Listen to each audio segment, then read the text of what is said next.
Today I will talk about gossip of my moral judgment.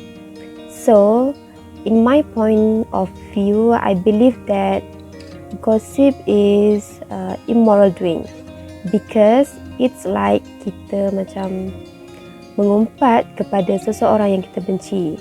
Kita tidak suka melihat kebahagiaan dia, so kita ceritalah, buka keaiban dia kepada orang lain.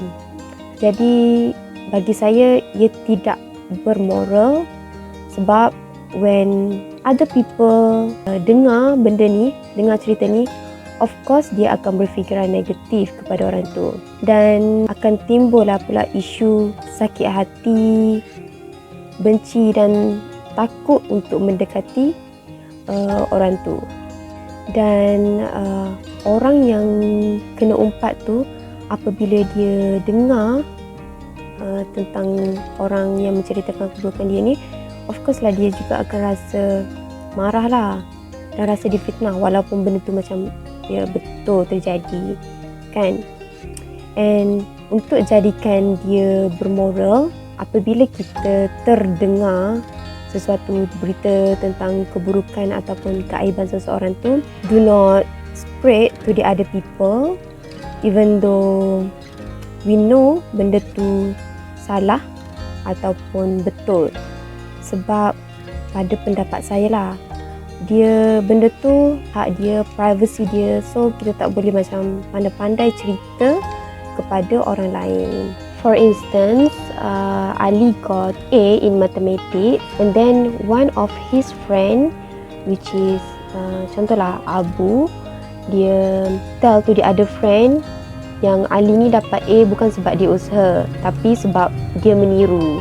So, other people yang dengar cerita Abu ni, of course lah dia akan berfikiran negatif towards Ali dan menganggap Ali ni tidak jujur jawab perasaan tu. So, tindakan Abu yang menceritakan keburukan Ali ni bagi saya tidak bermoral. Okay, then I want to tell you something.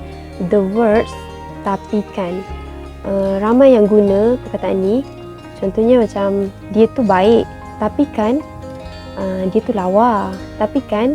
Okay, the words tapi kan ni menunjukkan permulaan untuk memulakan gosip yang mana dia tu ada kekurangan, ada keburukannya.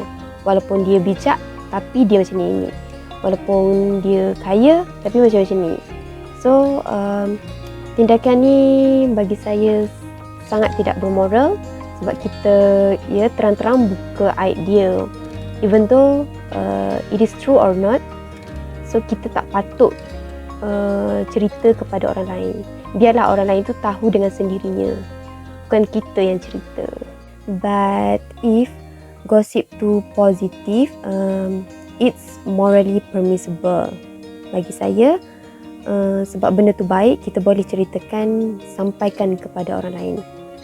And benda tu jadi tidak bermoral apabila ia membuka keaiban dia, menceritakan tentang keburukan. Tapi kalau benda tu positif, I think it is morally permissible. That's all from me. Thank you.